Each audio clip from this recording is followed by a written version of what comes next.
स्वयं के हित एवं कल्याण की बात पूछी है। अब मैं उस श्रेष्ठ व्रत को आप लोगों से कहूँगा जिसे श्रेष्ठ मुनि नारद जी ने श्री लक्ष्मीनारायण भगवान से पूछा था और श्री लक्ष्मीनारायण भगवान ने मुनि श्रेष्ठ नारद जी को बताया था। आप सभी श्रोतागण यह कथा ध्यान से सुनिए। मुनि बहुत से योनियों में जन्मे प्राय सभी मनुष्यों को अपने क्रमानुसार अनेक कष्टों से पीड़ित देखकर उन्होंने सोचा कि इस यत्न के करने से इन प्राणियों के कष्ट का निवारण हो सकेगा। मन में ऐसा विचार कर श्री नारद विष्णु लोक हो गए। वहाँ श्वेत वर्ण और 4 भुजाओं वाले देवों के ईश नारायण, जिनके हाथों में शंख चक्र गदा पद्म थे तथा वरमाला पहने हुए थे, देखकर उनकी स्तुति करने लगे। नारद जी ने कहा, हे भगवान, आप अति शक्तिवान है, मन तथा वाणी भी आपको नहीं पा सकती, आपका आदि अंत भी नहीं है। आप निर्गुण स्वरूप सृष्टि के कारण भक्तों को कष्टों को नष्ट करने वाले हो, आपको मेरा सत नमन है। नारद जी से इस प्रकार की प्रार्थना सुनकर विष्णु भगवान बोले, हे योगीराज, आपके मन में क्या है? आपका किस कार्य है तो यहाँ आना हुआ है, निसंकोच कहे।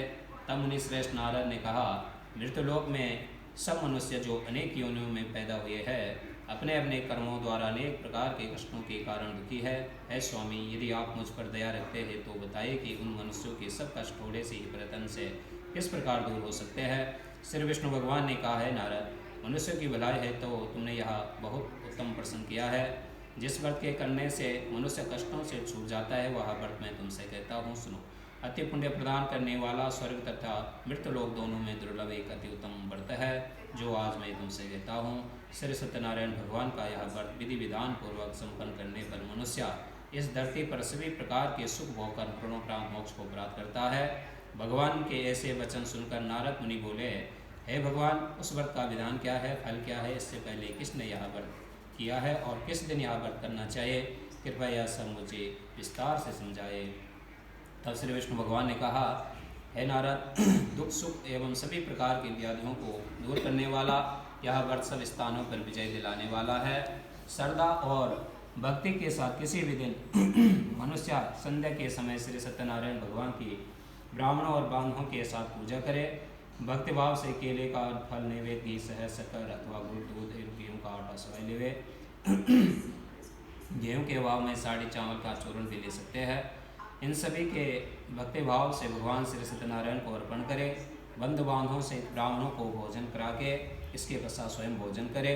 रात्रि में श्री सत्यनारायण भगवान के गीत आदि का आयोजन कर श्री सत्यनारायण भगवान का स्मरण करते हुए समय व्यतीत करे। इस तरह जो मनुष्य व्रत करेंगे उनकी मनोकामनाएं अवश्य ही पूर्ण होगी।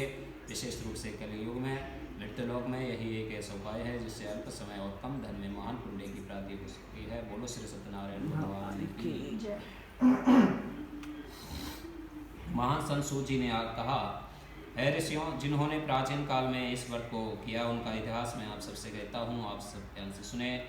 अति सुंदर काशी पुरी नगरी में एक अति निर्धन ब्राह्मण वास करता था। वह भूख और प्यास से बेचैन होकर हर समय दुखी रहता था।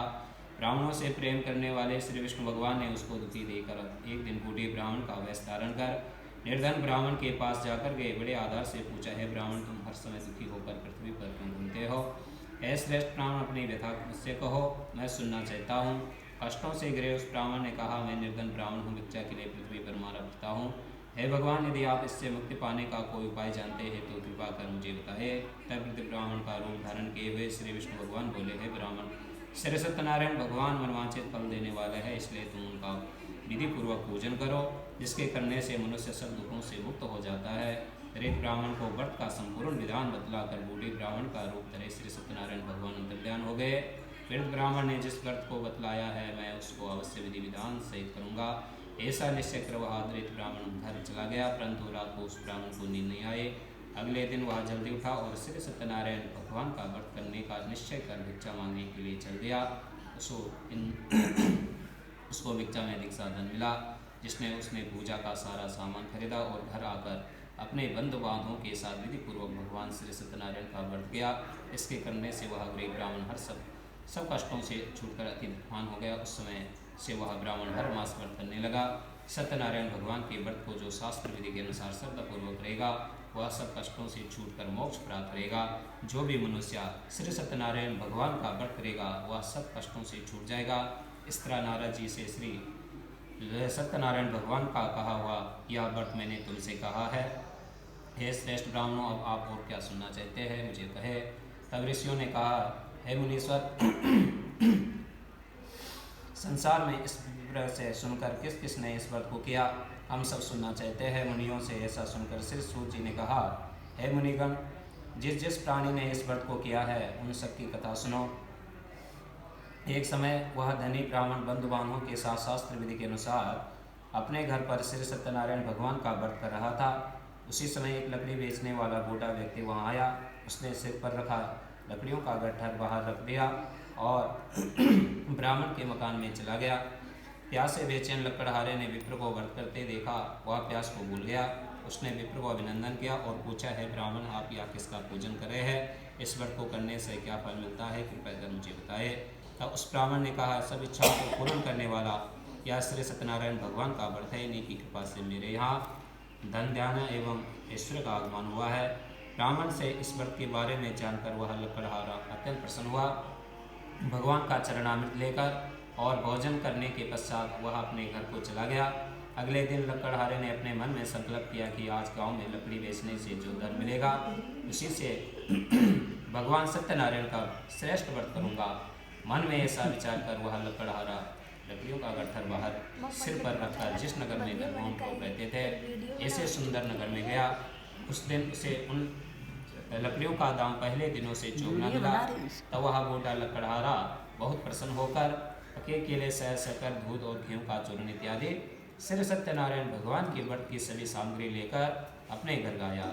फिर उसने अपने बंधु बांधवों को बुलाकर विधि विधान के अनुसार भगवान का पूजन एवं व्रत किया। उस व्रत के प्रभाव से वह बूढ़ा लकड़हारा धन दाने से युक्त हुआ और संसार के समस्त सुख भोगकर वैकुंठ धाम को चला गया। बोले श्री सत्यनारायण भगवान की। श्री सूत जी बोले, हे श्रेष्ठ मुनियों, अब मैं आगे की कथा कहता हूँ, सुनो। प्राचीन काल में उल्कामुक नाम का एक महान ज्ञानी राजा था। वह जितेंद्र और सत्यवक्ता था। प्रतिदिन मंदिरों में जाता तथा गरीबों को धन देकर उनके दुखों को दूर करता था।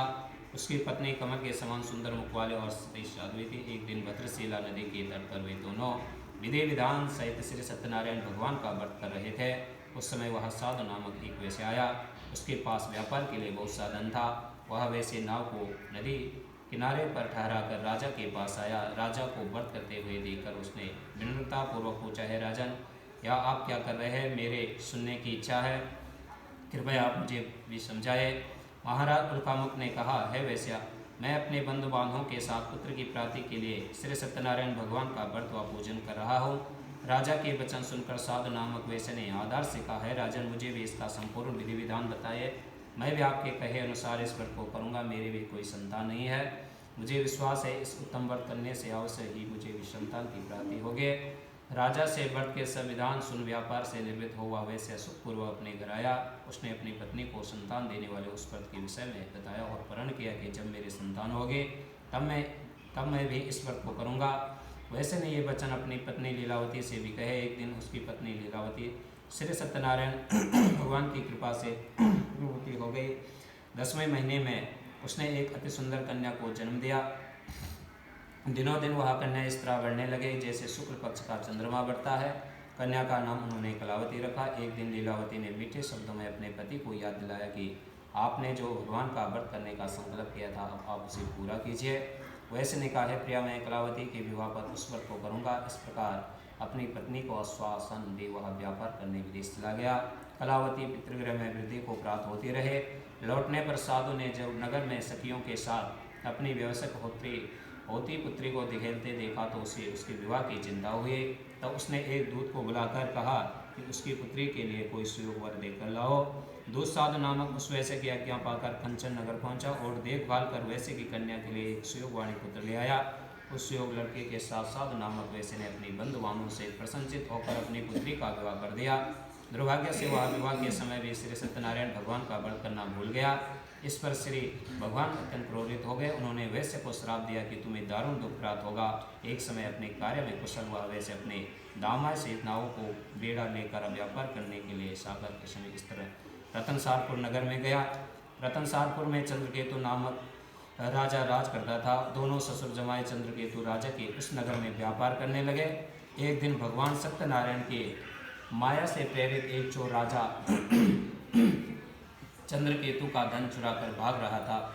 राजा के दूतों को अपने पीछे से तेजी से आते देखकर चोर ने घबराकर राजा के धन को उस वैश्य की नाव में चुपचाप रख दिया जहाँ वे ससुर जमाई ठहरे हुए थे और भाग गया। जब राजदूतों ने उस वैश्य के पास राजा के धन को रखा देखा तो उन्होंने उन ससुर दामाद को ही चोर समझा।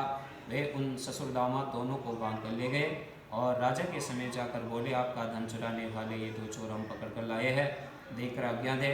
तब राजा ने उस वैश्य की बात बिना सुने ही उन्हें कारागार में डालने की आज्ञा दे दी। इस प्रकार राजा की आज्ञा से उनको कारावास में डाल दिया गया तथा उनका सारा धन भी छीन लिया गया। सत्यनारायण भगवान के श्राप के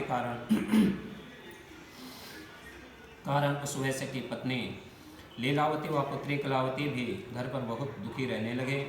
उनका सारा धन चोर चुरा कर ले गए। मानसिक व शारीरिक पीड़ा तथा भूख प्यास से अति दुखी हो भोजन की आस में कलावती एक ब्राह्मण के घर गए। उसने ब्राह्मण को श्री सत्यनारायण भगवान का व्रत विधि पूर्वक करते देखा।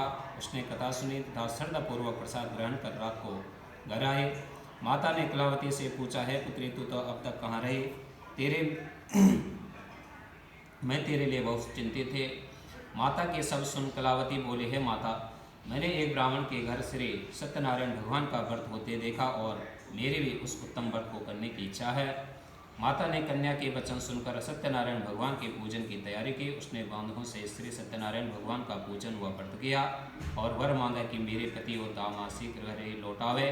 साथ ही विनती की है, प्रभु, अगर मुझ हमसे कोई भूल हुई है तो हम सबके अपराध क्षमा करो। श्री सत्यनारायण भगवान इस व्रत से प्रसन्न हो गए। उन्होंने राजा चंद्रकेतु को स्वप्न में दर्शन देकर कहा, है राजन, जिन दो वैश्य को तुमने बंदी बना रखा है वे निर्दोष है, उन्हें प्रात ही छोड़ दो। उनका सब धन जो तुमने अधिग्रहित किया है लौटा दो, अन्यथा मैं तुम्हारा राजा धन पुत्र आदि सब नष्ट कर दूंगा। राजा से ऐसे वचन कहकर भगवान अंतर्ध्यान हो गए। प्रातःकाल राजा चंद्रकेतु ने दरबार में सबको अपना स्वप्न सुनाया और सैनिकों को आज्ञा दे दी कि दोनों वैश्य को कैसे मुक्त कर दरबार में ले आओ। दोनों वैश्य ने आते ही राजा को प्रणाम किया। राजा ने कोमल वचनों में कहा, है महानुभावों, तुम्हें अज्ञानतावश ऐसा कठिन दुख प्राप्त हुआ है, अब तुम्हें कोई भय नहीं है, तुम मुक्त हो। ऐसा कहकर राजा ने उनको नए नए वस्त्र भूषण पहनवाए तथा उनका जितना धन लिया था उससे दुगना लौटा कर आदर से विदा किया। दोनों वैसे अपने घर को चला गया। बोलो श्री सत्यनारायण भगवान की जय। श्री सूर्य जी आगे कहा, वैसे ने यात्रा आरंभ की और अपने नगर की ओर चला। उनके थोड़ी दूर आगे बढ़ने पर दंडी वैश्यधारी श्री सत्यनारायण भगवान ने उसकी परीक्षा लेने है तो उससे पूछा, है वैसे तेरी नाव में क्या है? विमानिक वाणिक हंसता हुआ बोला, हे दंडी, आप ऐसे क्यों पूछते हैं? क्या धन लेने की कामना है? मेरी नाव में तो बैल और पत्ते भरे हैं। वैसे के ऐसे वचन सुनकर दंडी वैश्यधारी श्री सत्यनारायण भगवान बोले, तुम्हारा वचन सत्य है। ऐसा कहकर वे वहाँ से चले गए और कुछ दूर जाकर समुद्र के तट पर बैठ गए। दंडी महाराज के जाने के पश्चात वैसे ने नित्य क्रिया से निर्वृत्त होने के बाद नाव को ऊंची ऊँटी देकर अचंबा किया तथा नाव में बैल पत्ते आदि देकर मूर्छित हो जमीन पर गिर पड़ा। मूर्छा खुलने पर अति शोक करने लगा। तब तो उसके दामाद ने कहा, आप शोक न करें, यह दंडी महाराज का श्राप है, अतः हमें उनकी शरण में ही चलना चाहिए, वही हमारे दुखों का अंत करेंगे। दामाद के वचन सुनकर वह वैसे दंडी भगवान के पास पहुंचा और अत्यंत भक्तिभाव से पश्चाताप करते हुए बोला, मैंने जो आपसे असत्य वचन कहे थे उनके लिए मुझे क्षमा करें। ऐसा कहकर वह शोकातुर हो रोने लगा। तब दंडी भगवान बोले, हे वाणी पुत्र, मेरी आज्ञा से ही बार बार तुझे कष्ट प्राप्त हुआ है तो मेरी पूजा से विमुख हुआ है। तो उस वैसे ने कहा, है भगवान, आपकी माया से ब्राह्मण आदि देवता भी नहीं जान पाते, तब मैं मूर्ख भला कैसे जान सकता हूँ? आप प्रसन्न होइए, मैं अपनी क्षमता अनुसार आपकी पूजा करूँगा, मेरी रक्षा कीजिए और मेरे नौका को पहले के समान धन से परिपूर्ण कर दीजिए। उसके भक्ति से परिपूर्ण वचन सुनकर श्री सत्यनारायण भगवान प्रसन्न हो गए और उसकी इच्छानुसार वर देकर अंतर्ध्यान हो गए। तब ससुर व दामाद दोनों ने नाव पर आकर पाया कि नाव धन से परिपूर्ण है। फिर वह विधि विधान से भगवान सत्यनारायण का पूजन कर साथियों सहित अपने नगर को चला। जब वह अपने नगर के निकट पहुंचा तो उसने एक दूत को अपने घर भेजा। दूत ने साधु नामक वैश्य के घर जाकर उसकी पत्नी को नमस्कार किया और कहा, आपके पति और जामाता इस नगर के समीप आ गए।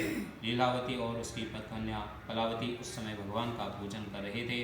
दूत का वचन सुनकर साधु की पत्नी ने बड़े हर्ष के साथ सत्यनारायण भगवान का पूजन पूर्ण किया और अपनी पुत्री से कहा, मैं अपने पति के दर्शन को जाती हूँ तो पूजन पूर्ण कर शीघ्र आ जाना। परंतु कलावती पूजन एवं प्रसाद छोड़कर अपने पति के दर्शन के लिए चले गए।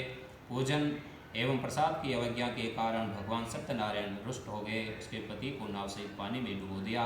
कलावती अपने पति को ना पाकर रोती हुई जमीन पर गिर पड़े। नौका को डूबा हुआ तथा कन्या को रोती हुई देख साधु नामक वैश्य ने द्रवित हो बोला, है प्रभु, मुझसे या मेरे परिवार से अज्ञानतावश जो अपराध हुआ है उसे क्षमा करे। उसके ऐसे वचन सुनकर सत्यदेव भगवान प्रसन्न हो गए। आकाश पानी हुई, है वैश्या, तेरी पुत्री मेरा प्रसाद छोड़कर आई है, इसलिए इसका पति अदृश्य हुआ है। यदि वह घर जाकर प्रसाद ग्रहण कर लौटे तो इसका पति अवश्य मिलेगा। आकाशवाणी सुनकर कलावती ने घर पहुंचकर प्रसाद ग्रहण किया और फिर आकर अपने पति को पूर्व रूप में पाकर वह अति प्रसन्न हुए। तथा उसने अपने पति के दर्शन किए पश्चात साधु वैश्य ने वही बंधु बांधवों सहित सत्यदेव का विधि पूर्वक पूजन किया और समय समय पर आगे भी व्रत पूजन कर कथा को सुनता रहा। अंत में वह इस लोक के सभी प्रकार के सुख भोग कर मोक्ष को प्राप्त हुआ। बोलो श्री सत्यनारायण भगवान की